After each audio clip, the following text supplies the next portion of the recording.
Nosso Pai Celeste, é muito bom podermos elevar a nossa voz ao trono da graça, na certeza de que o Senhor sempre está disposto a nos ouvir.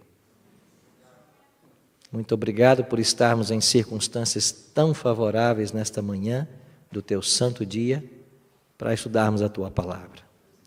Ela se encontra aberta em nossas mãos, mas nós não podemos compreendê-la, a menos que o Teu Espírito, o nosso divino professor, esteja entre nós. Por isso convidamos ao Teu Espírito mais uma vez, que seja nosso professor nessa manhã. Esse mesmo Espírito que esteve com João, há quase 2000 anos atrás, possa estar conosco agora, abrindo nossa mente à compreensão e o nosso coração à aceitação da Tua palavra.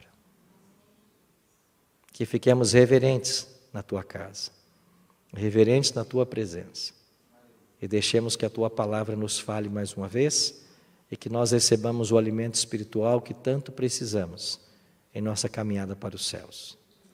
Oramos em nome de Jesus. Amém. Apocalipse capítulo 10, verso 1. Leia comigo, por gentileza.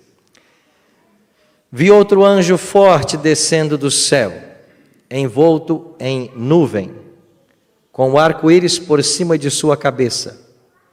O rosto era como o sol, e as pernas como colunas de fogo. Quem é esse anjo?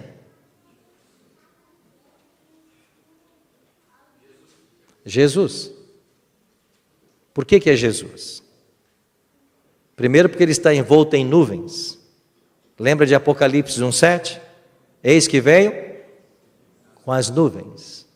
Na Bíblia, o Filho do Homem é sempre aquele que está associado a nuvens, envolto em nuvens. Segundo detalhe, ele tem o arco-íris por cima de sua cabeça. Em Apocalipse, o arco-íris já havia aparecido. Aonde? No capítulo 4, onde o Apocalipse diz que o arco-íris estava sobre o trono de Deus. Então o arco-íris, ele rodeia o trono de Deus. Ele é símbolo da presença de Deus, da aliança de Deus com o seu povo. E ele tem o rosto como o sol e as pernas como colunas de fogo. Aonde está essa descrição no Apocalipse?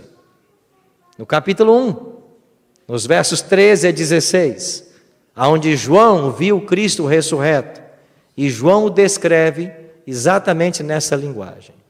O sol brilhando como, o rosto brilhando como o sol, no calor do meio-dia, e os pés semelhante ao bronze polido. Então não há dúvidas de que esse anjo, de capítulo 10, verso 1, é o próprio Jesus Cristo. Verso 2.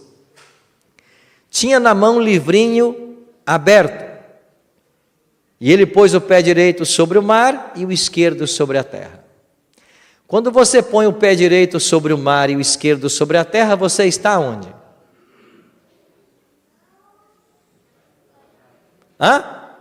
Na praia.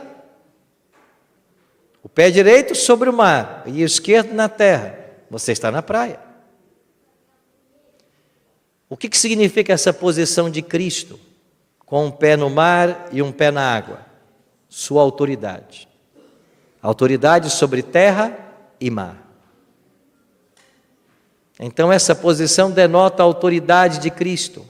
Ele tem poder na terra e no mar. Você entende por que 3 capítulos depois, em Apocalipse 13, virá uma besta do mar e uma besta da terra? Por que sai uma besta do mar e sai uma besta da terra em Apocalipse 13? É porque no capítulo 10 ele colocou o pé na terra e o pé no mar. A autoridade é minha. No capítulo 13 surgem 2 poderes questionando a autoridade de Cristo, tentando usurpar sua posição. Então capítulo 13 começa a se estudar no capítulo 10. E ele tem na mão um livrinho. O livrinho está como? Aberto. Que livrinho é esse? Ele agora está aberto. Por que ele está aberto agora? Porque nem sempre esteve. Agora chegou a hora de abrir o livro. Mas nem sempre ele esteve aberto. Agora, qual é o único livro da Bíblia que nem sempre esteve aberto? Daniel. Porque o Apocalipse já quer dizer aberto. O que significa a palavra Apocalipse? Revelação. Ele já foi dado como revelação. Mas Daniel não. Daniel, o anjo termina de orientar a Daniel, e lá no capítulo 12 ele diz o que para ele? Daniel, encerra as palavras e sela o livro. Até quando? Até o tempo do fim. Muitos o esquadrinharão no tempo do fim, e o saber se multiplicará. Se o livro está aberto agora, então essa cena do capítulo 10, ela tem lugar quando? No tempo do fim. Quando o livro estaria aberto. Então Apocalipse 10 está falando de uma cena que se dá no tempo do fim. Agora, quando começa o tempo do fim? Nós temos duas profecias que apontam para a chegada do tempo do fim. As maiores profecias de tempo da Bíblia. Uma delas, 1260 anos de supremacia papal. Que terminou quando? 1798. Com que evento? A prisão do Papa. Que Papa? Pio VI. Em que dia? Que horas? O Papa Pio VI foi preso no dia 15 de fevereiro de 1798. Agora, ele tinha que ser... Eu não dava nem falar isso, né? Mas eu vou só abrir um parênteses. Eu adoro parênteses, viu, gente? Eu não sei nem se é parênteses o certo, né? Mas eu vou abrir um parênteses aqui, né? Por que ele tinha que ser preso em fevereiro de 1798? Porque a última tribo ariana a ser expulsa de Roma, que vai permitir o domínio papal, foi expulsa em fevereiro de 538.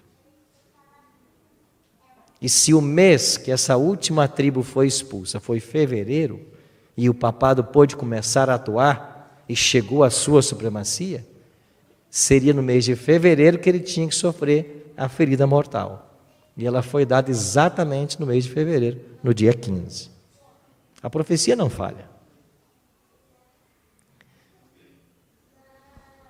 Então, 1798, final da supremacia papal, é uma data que aponta para o tempo do fim. Mas tem uma outra data que também aponta para o tempo do fim. Qual é ela? Que profecia?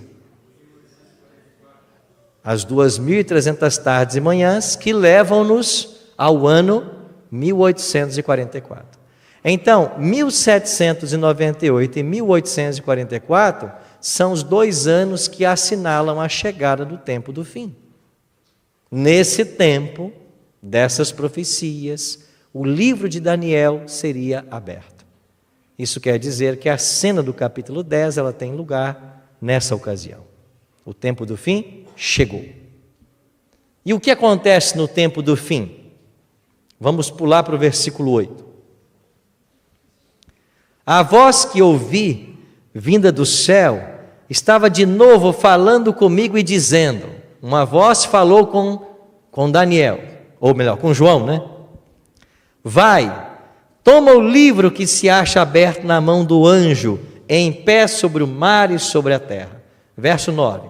Fui, pois, ao anjo, dizendo-lhe que me desse o livrinho. Ele então me disse, toma-o e devora-o. Certamente ele será amargo ao teu estômago, mas na tua boca, doce como mel. Tomei o livrinho da mão do anjo e o devorei. Na minha boca era doce como mel. Quando, porém, o comi, o meu estômago ficou amargo. O que significa o capítulo 10 de Apocalipse? Essa experiência doce e amarga, o livrinho sendo aberto. Isto fala das origens proféticas da Igreja Adventista do sétimo dia. Aliás, existem 3 capítulos na Bíblia que nós, adventistas, devemos conhecer de cor e salteado. Daniel 8 e 9 e Apocalipse 10. Essa sequência 8, 9 e 10, ela tem que estar em nossa mente. Aí está a nossa identidade profética. Quando você abre a sua Bíblia em Apocalipse capítulo 6, você tem ali a abertura do 6º selo. E a abertura do 7º selo será a volta de Jesus. Quer dizer que o último selo a ser aberto, antes da volta de Jesus, foi o 6º selo. E quando ele é aberto, em Apocalipse 6, dos versos 12 a 17, você tem descritos ali pelo menos 4 eventos importantíssimos. Você tem um grande terremoto, o sol escurecendo, a lua vermelha como sangue e a queda das estrelas. Esses são os 4 eventos históricos que assinalam a abertura do 6º selo. Pois bem, esses eventos tiveram lugar na história. O grande terremoto de Lisboa, em 1755, o sol escuro e a lua vermelha foi tudo no mesmo dia, em 1780, e a queda das estrelas foi em 1833. Então agora olhe para a sequência de datas. 1755, 1780, 1798, prisão do Papa, 1833, o mundo religioso despertou, pois viu o sol escurecer, a lua vermelha, um terremoto num abalo sísmico jamais testemunhado na história e uma chuva de estrelas. E agora prenderam a maior autoridade religiosa do mundo. Alguma coisa sobrenatural está acontecendo. E todo mundo correu para onde? Para a Bíblia. E nós tivemos nos Estados Unidos aquilo que é chamado o segundo grande reavivamento da história. Aliás, eu não acredito em nenhum reavivamento que não seja fruto do estudo da Bíblia. Todo verdadeiro reavivamento só nasce do estudo da Bíblia. E entre esses que se voltaram para a Bíblia, estava um fazendeiro, membro da Igreja Batista, chamado Guilherme Miller. Há 2 meses eu visitei a casa de Miller novamente. Já fui lá algumas vezes. É sempre uma inspiração. Esse homem começou a estudar a Bíblia de Gênesis 1:1 e ele não avançava um único verso sem que ele entendesse o que a Bíblia está dizendo. Até que ele chegou em Daniel 8:14. E quando ele chegou em Daniel 8:14, ele não entendeu o que a Bíblia estava dizendo. Quando ela disse, ele me disse, e até 2.300 tardes e manhãs, e o santuário será purificado. Miller não entendeu isso. E para entender, ele começou então a se aprofundar mais no estudo da Bíblia. Estudo esse que durou 8 anos. Para entender esse verso, ele gastou 8 anos da sua vida. A Bíblia de Miller é um patrimônio da Igreja Adventista.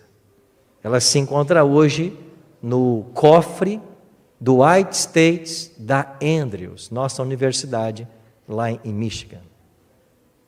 Eu fui um dia lá e eu peguei essa Bíblia na mão. Eles colocaram a luva branca em minhas mãos e me deram para segurar a Bíblia de Miller. E quando você pega nas mãos a Bíblia desse homem, existem 2 porções da Bíblia dele que estão surradas pelo uso. Quem adivinha qual é? Ou quais são? Todo mundo tira 5 nessa pergunta. Daniel e os Evangelhos. Porque Miller era um homem apaixonado por Cristo. E para entender Daniel, ele teve que entender o papel de Cristo na profecia.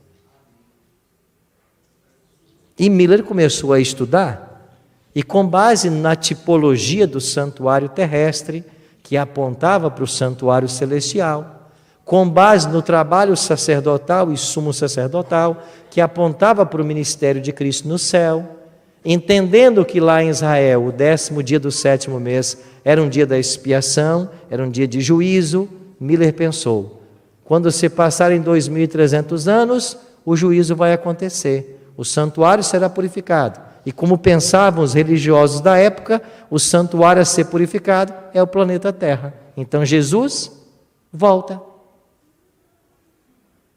Essa foi a sua lógica.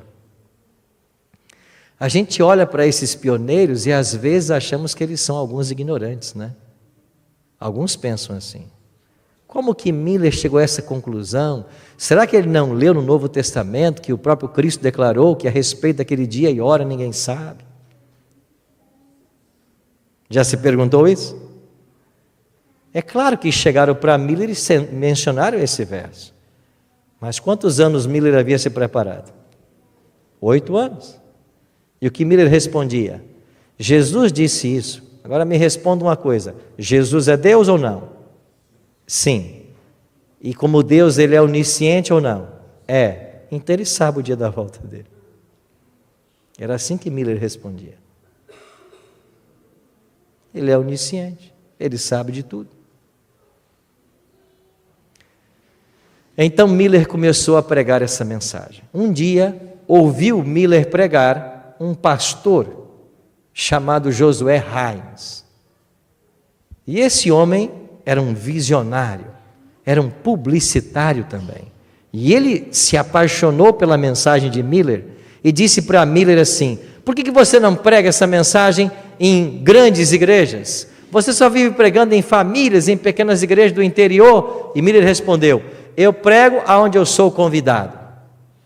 Josué Hines disse: não tem problema, então eu vou cuidar da sua agenda. E a primeira igreja que você vai ser na minha. E levou Miller para Boston, para uma igreja que existia na Chardon Street. Eu estive lá agora em Boston, nessa rua. Ali Miller fez o primeiro sermão numa grande igreja. As pessoas se apaixonavam pela pregação de Miller.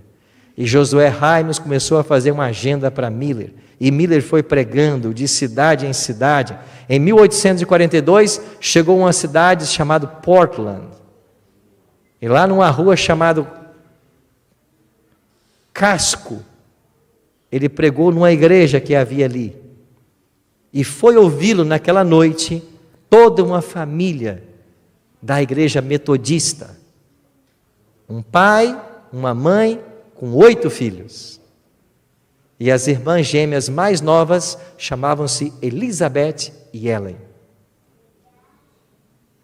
Foi aí que Ellen Golden Harmon ouviu Miller pregar. E também se apaixonou pela pregação de Miller.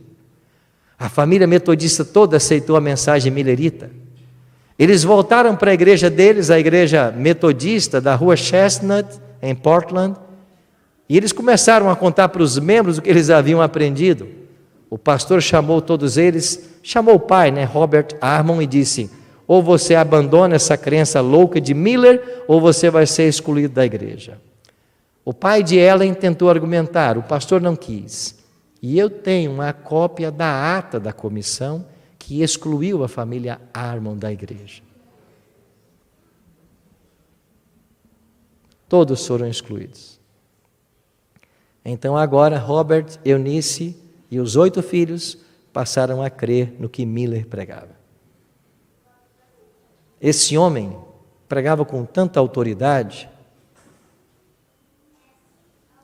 que 100.000 pessoas esperaram a volta de Jesus para o dia 22 de outubro, apenas na costa leste dos Estados Unidos. Apenas na costa leste. Mas essa data teve um impacto tão grande no mundo, que se você encontrar hoje qualquer cristão da fé Bahá'í, e perguntar para alguém da fé Bahá'í, qual é a data mais importante para a igreja deles, eles dirão 22 de outubro de 1844.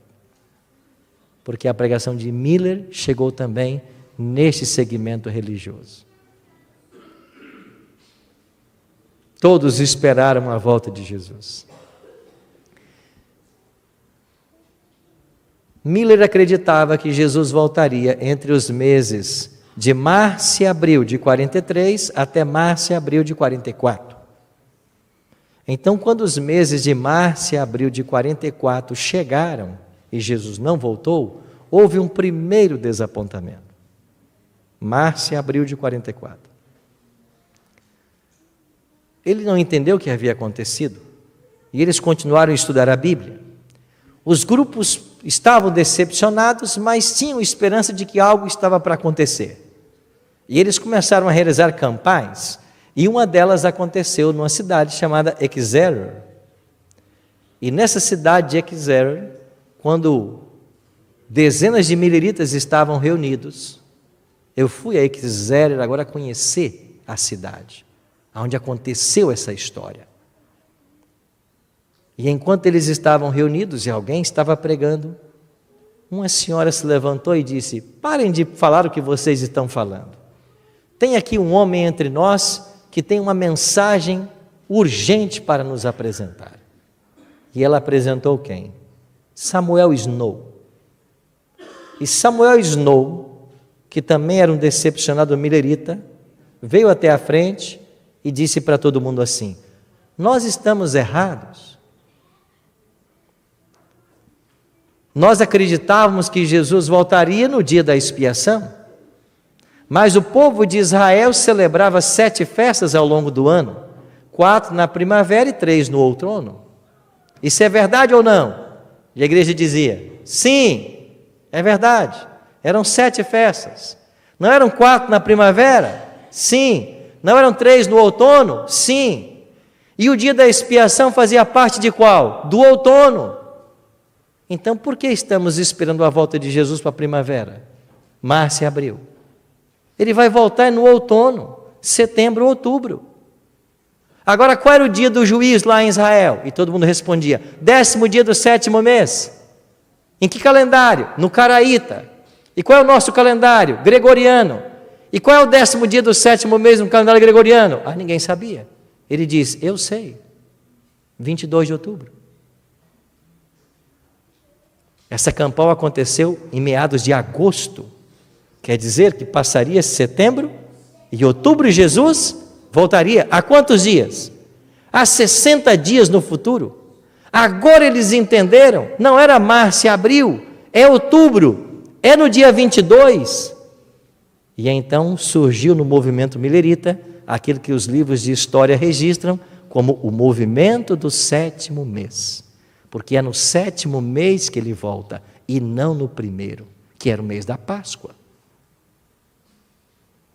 Agora imagine vocês, agora entendemos por que Jesus não voltou em abril, ele volta em outubro, e ele volta no dia 22, então vamos nos preparar para a volta de Jesus. O que aconteceria com a igreja de Barreiros nessa manhã, se eu chegasse aqui e dissesse para vocês, com base bíblica, e apresentasse argumentos que convencessem vocês, de todas as formas, que Jesus voltaria daqui a 60 dias? O que vocês fariam?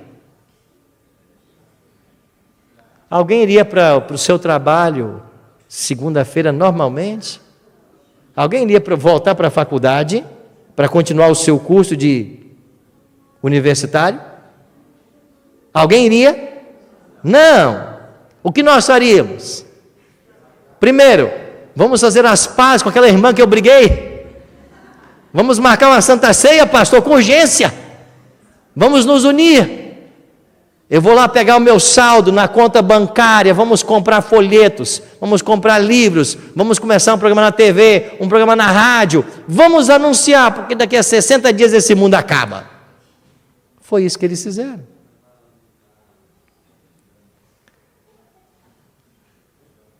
A Associação Catarinense, ela está fazendo um projeto que vai contar a história da Igreja Adventista. De Battle Creek a Gaspar Alto. Obrigado, Lenilson, pelo apoio. Ele que paga a conta lá, né? Nós gravamos todas essas histórias para contar para vocês em 30 vídeos, que daqui a pouquinho vai ser lançado. Mas eu quis ir fazer um vídeo num campo de batatas, que é o mesmo campo até hoje. Eu fui lá. Eu fui num campo de batatas que pertenceu a um casal, da senhora Elvira Hastings. Você que gosta de estudar o Espírito de Profecia, lembra que Ellen G. White disse assim para um casal, para um senhor, né, que ele não deveria chorar a morte da esposa, porque ela estava selada e estaria com os 144 mil? A senhora Hastings, essa mulher. Elvira Hastings, ela e o esposo. Eles moravam numa região chamada New Ipswich. E eu fui lá, na fazenda deles. Eles não estavam, tá? Já morreram. Mas eu quis ir no campo, e a gente tem o endereço exato, aonde eles plantavam batatas. E quando eles abraçaram a mensagem de Miller, que Jesus voltaria, e depois de Samuel Snow, que era no mês de outubro, eles não colheram as batatas. Todos os vizinhos começaram a colheita, e perguntavam para eles: vocês não vão colher as batatas? E eles respondiam: não, porque em outubro Jesus volta. E as nossas batatas vão testemunhar da volta de Jesus. Porque todas as vezes que nos perguntam sobre elas, nós dissemos que nós não vamos colher, porque não precisamos delas. Porque Jesus volta no dia 22 de outubro. E eles não colheram as batatas.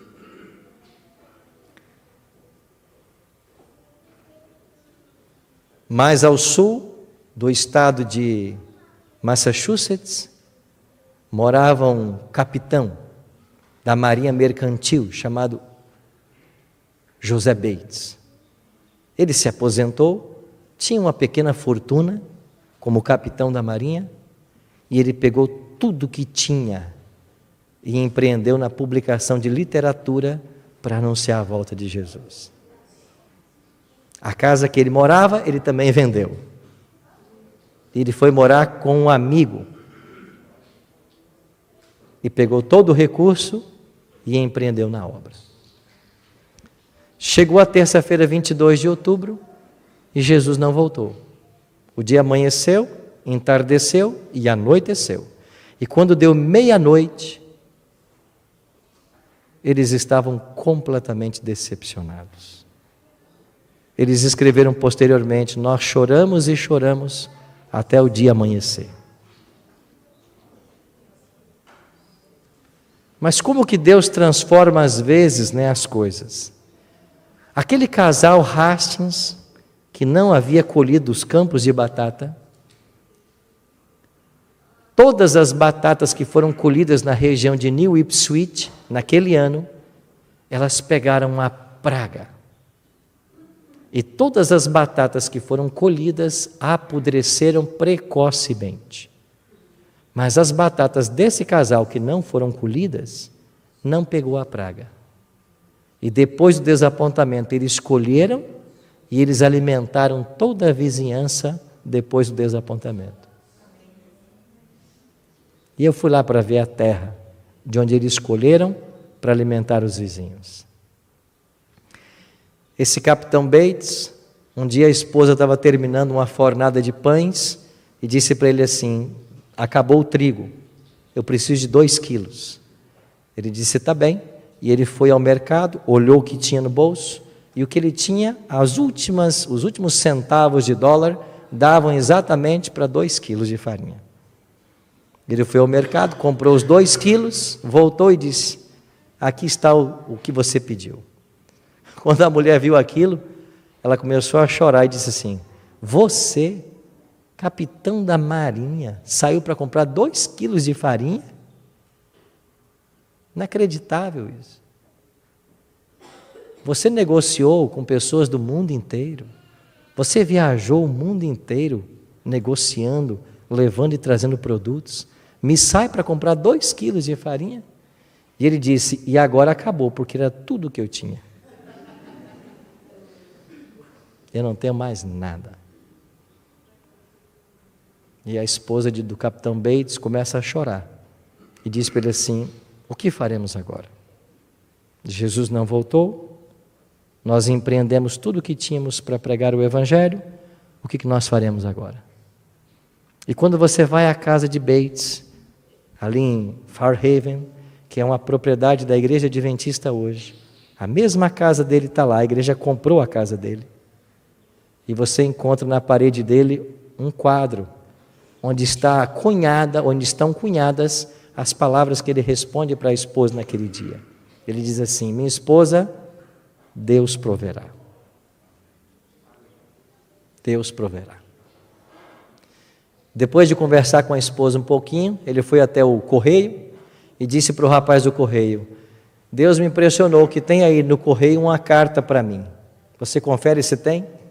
E o rapaz foi lá e tinha uma carta para ele. E para você levar a carta tem o preço da postagem, que eu não sei se era 2 centavos, alguma coisa assim de dólar. E o capitão disse assim: eu não tenho dinheiro para pagar a carta, então não vou levar. O rapaz do correio disse: capitão Bates, o senhor é um homem respeitado na nossa cidade. Claro que o senhor pode levar a carta, não precisa pagar. Ele disse: não, eu não vou levar sem pagar. Mas eu acho que dentro da carta tem dinheiro. Você podia abrir para mim, por favor? E o homem abre. E quando ele abre a carta, lá havia dinheiro. Eu não me lembro agora o valor, se eram 10 dólares, mas era uma pequena fortuna para aquela época. Aí ele disse: tire a sua parte agora, pague a correspondência e me dê o resto. Ele pegou os centavos da correspondência que lhe eram devidos. Bates pegou esse dinheiro, foi para o mercado, fez uma boa compra e disse para o rapaz assim, para o entregador: vai lá em casa e entregue isso para minha esposa. Ela não vai querer receber achando que está errado o endereço, mas você insista com ela e diga que é nossa compra. E o rapaz foi. E a mulher de fato disse: não, isso não é para nós não temos dinheiro para pagar isso. Não, mas é assim. Não, não é. Não, o capitão Bates disse para você receber. E ela recebeu uma boa compra. E com todo o dinheiro que sobrou daquela compra, o capitão Bates foi para a gráfica e pagou a impressão de uma nova tiragem de folhetos que continham a mensagem. Era esse o espírito que havia em nossos pioneiros. Tudo que eles tinham era para que a causa avançasse. O que havia acontecido no dia 22 de outubro? O doce na boca é a mensagem que Jesus volta. O amargo no estômago, ele não voltou. Esses decepcionados mileritas se voltaram para a Bíblia. E entre eles, um chamado Irã Edson, foi confortar as famílias também decepcionadas. E enquanto ele estava cruzando um milharal, no dia imediato ao desapontamento, 23 de outubro, ele teve uma visão do céu. E ele viu Cristo passando do santo para o santíssimo.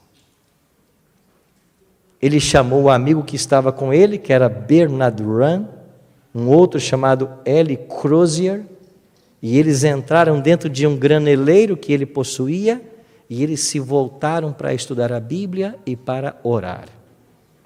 Eu fui nesse graneleiro novamente. Esse graneleiro fica lá, num campo, e ele tem um grande cadeado. Mas eu sabia o segredo do cadeado. São 4 números. E qual é o segredo daquele cadeado do graneleiro de Irã Edson? 1844. Esse é o segredo do cadeado. Mas nessa viagem aconteceram muitas coisas interessantes, que nós vamos contar para vocês algumas no vídeo, e outras não serão contadas. A gente chama isso de History Behind the History. E eu vou contar para vocês algumas coisas que não serão contadas no vídeo. Uma delas, eu cheguei todo animado, tinha uma equipe filmando. Olha, eu sei o segredo do cadeado. Eu coloquei 1844 e o cadeado não abriu. Pegamos o telefone, ligamos para o doutor Alberto Tim, que estava aqui no Brasil, lá no IAP, num simpósio de teologia. E disse: pastor Tim, o segredo não está abrindo. Ele disse: não sei, mudaram então. Mudaram para que número? Eu não sei. E a gente lá querendo filmar dentro do graneleiro, tudo mais. Irmãos, e quantas coisas Deus fez nessa viagem, para provar que a mão dele está dirigindo as coisas. Um colega meu falou assim, deixa eu tentar abrir esse cadeado. Ele pôs o ouvidinho lá e começou, tec, tec, tec, tec. Eu falei, você já roubou o banco? Ele disse, nunca roubei. Como é que você está tentando fazer? Eu não sei, talvez dê certo. E ele ficou ali, tec, tec, tec, daqui a pouco abriu o cadeado. Mudaram o segredo de 1844. Sabe para que número? Não vou contar para vocês. Só eu sei e ele agora. Mas ele encontrou o número, abriu o cadeado, nós entramos, filmamos, contamos a história. Uma outra história, e com essa eu termino, né? Aquela garota que ouviu Miller pregar em 1842, em 44 Deus a chamou como profetisa. Ela se casou em 46 com o galã Tiago White. E aí ela se tornou White por causa do esposo, que era pastor da Conexão Cristã. Tiveram 4 filhos. Deus chamou essa mulher. E ela começou a viajar com seu esposo, pregando, sendo profetisa. Um dia, ela foi com o esposo lá para a cidade de Bowling Green, no estado de Ohio. E lá em Bowling Green, num sábado, Tiago White pregou numa pequena escola, eles chamavam de schoolhouse. Ele pregou numa pequena escola onde se reuniam os guardadores do sábado. Não tinha ainda o nome de adventistas. Estamos falando de 1852, mais ou menos. E aí Tiago White pregou um sermão nessa escola, e na tarde do sábado, eles estavam visitando por ali as famílias, eram umas 40 famílias guardadoras do sábado, e faleceu um garotinho de mais ou menos 5 anos de idade, chamado John Avery. Esse garotinho morreu, e eles pediram a Tiago White que ficasse para o domingo para fazer a cerimônia fúnebre desse bebê. E Tiago e Ellen ficaram. No domingo, Tiago White fez o sermão fúnebre. Quando ele terminou o sermão, ele perguntou para Ellen se ela queria dirigir algumas palavras à família enlutada. Ellen se levantou e quando ela começou a se dirigir à família enlutada, ela entrou em visão. Ela ficou em êxtase, como a gente diz. Só que a visão durou 2 horas. A cerimônia fúnebre parou e por 2 horas as pessoas ficaram ali. E ela lá, vendo, tendo uma visão celestial. Quando terminou a história desse velório, as pessoas foram embora naquele domingo dizendo assim, hoje nós vimos muitas coisas estranhas. Ellen teve uma visão de mais ou menos umas 2 horas, ela volta, ela sempre voltava com um suspiro bem forte, glória, glória, glória. E ela voltava, sepultaram um garoto, e na segunda-feira um casal de amigos levou o casal White até uma cidade chamada Fremont. Eu fui lá, em Lovett's Grove. O nome da cidade agora é Bowling Green, é o nome moderno. E de lá eu também fui a Fremont, a estação ferroviária, onde o casal White foi levado, e eles pegaram um trem que os levaria de Fremont para Jackson, e de Jackson eles seguiriam de carroça mais 66 quilômetros até a casa deles em Battle Creek. Quando eles pegaram o trem, Tiago e Ellen começou a contar para Tiago o que ela havia visto na visão durante o velório. E sabe o que Deus deu para ela naquele dia? A visão do grande conflito. A visão mais importante de Ellen foi dada naquele domingo à tarde. E ela começou a contar isso para Tiago. O Dr. Roger Kuhn, contando essa história, diz que o casal não sabia é que naquele mesmo trem tinha um passageiro invisível, não pagante, que também ouvia a história. Quem era esse passageiro? Satanás. E Satanás ouviu atentamente o que Ellen contava para Tiago. E quando ele percebeu que se tratava da visão do grande conflito, desmascarando a ele e as suas armas ao longo da história, ele se propôs a matar a profetisa. E quando o trem chegou em Jackson, o casal foi recebido por um casal de amigos, Dan e Abigail Palmer. E Ellen ficou na casa dos Palmers. E no dia seguinte seguiriam de carruagem para Battle Creek.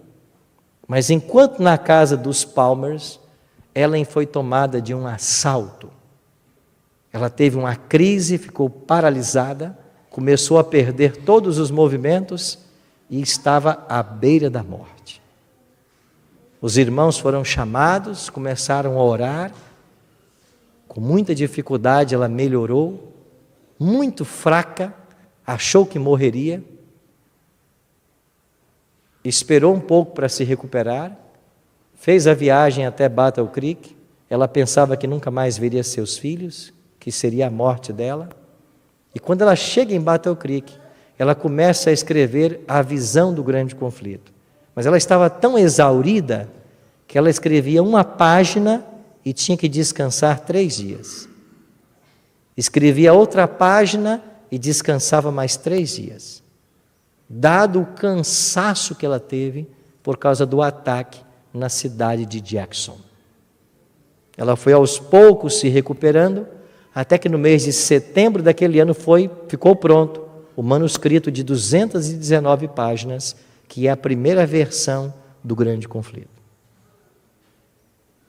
E 6 meses depois, Deus revelou para Ellen de que aquele ataque na casa dos Palmers em Jackson era o próprio diabo tentando sufocá-la, matá-la, mas que Deus havia enviado anjos para salvar a vida dela. Eu queria contar essa história para o documentário aqui da associação. E eu fui para a cidade de Jackson, aonde aconteceu isso. E eu fui até o cemitério onde eu sabia que esse casal, o Dan e a Abigail Palmer, estavam sepultados. Mas quando eu cheguei no cemitério, o cemitério é enorme. Tinham milhares de sepulturas. Lenilson, põe para mim a foto. E eu tinha apenas uma foto comigo, que era a foto da sepultura do casal. Aí eu fui procurar. Aí está. Aqui está Palmer. Se puder apagar essas luzes. Aqui está Palmer. E lá está Dan Palmer e Abigail Palmer. Eles morreram em 1897 e ela em 1902. Morreram antes de Ellen G. White. Eu tinha essa foto. E você veja que no topo da pedra tem uma Bíblia aberta.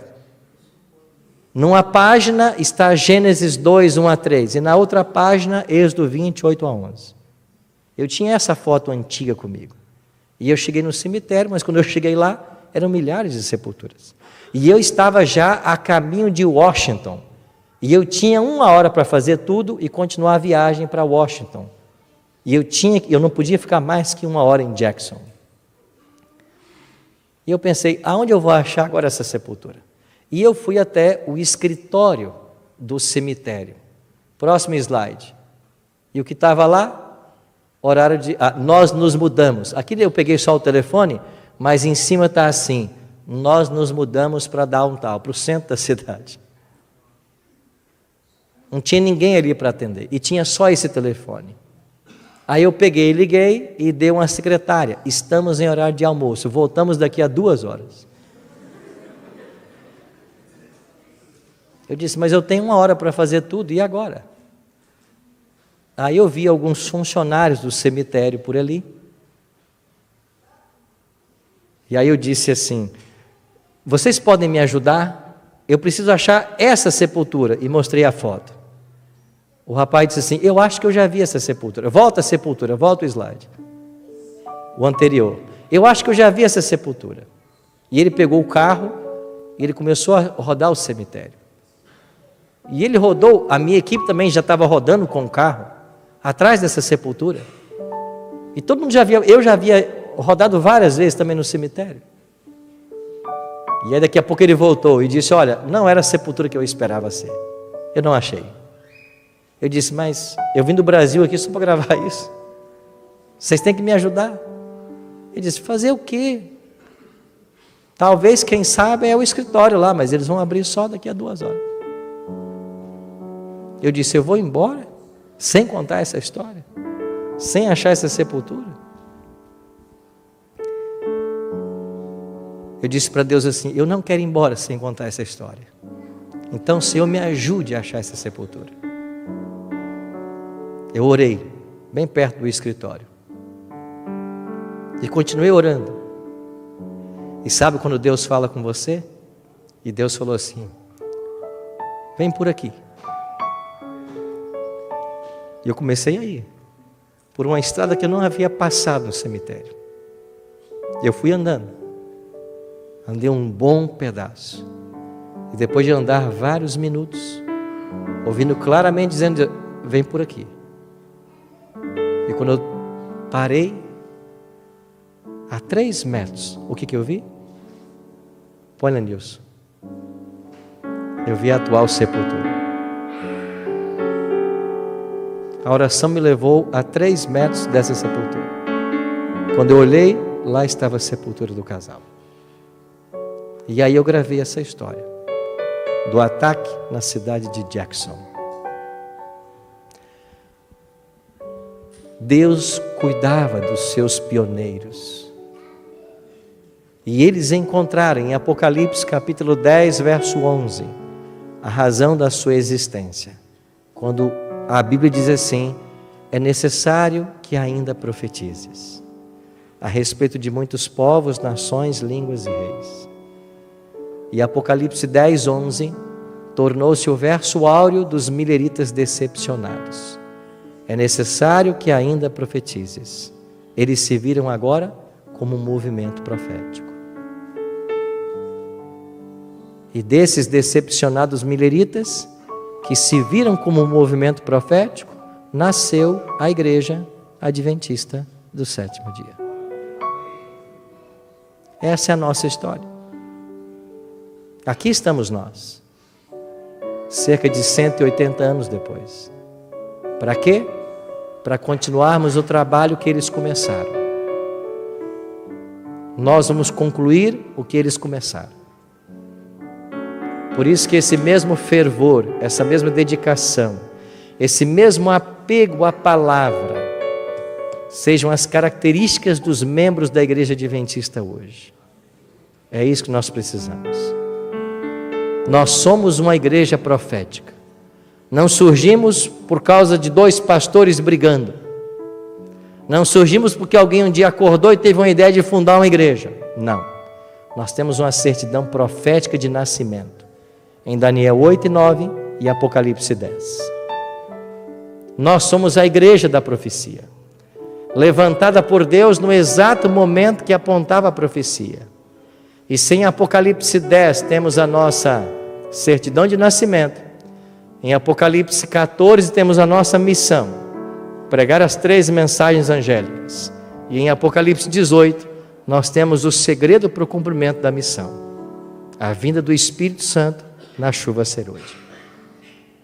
Quando aquele anjo que desce do céu vai iluminar toda a terra com a sua glória. E isso vai acontecer em nossos dias. E como nós cantamos há pouco, nós o veremos. Nós o veremos. Se você não se apaixonar por essa história, se você não se vê como uma igreja profética, se você não usar tudo que você é e tem para pregar o Evangelho, por que estamos aqui? Por quê? Nada mais fará sentido. Por isso, meus queridos, o desafio nosso hoje é avançarmos com essa igreja, da mesma forma como ela começou, sob a direção de Deus. E como disse Ellen G. White, fraca e defeituosa como possa parecer, necessitando muitas vezes de correção, mas essa igreja é a menina dos olhos de Deus. Ela triunfará finalmente, e triunfarão todos aqueles que com ela estiverem. Por isso, permaneça firme, porque grande é o nosso galardão no céu.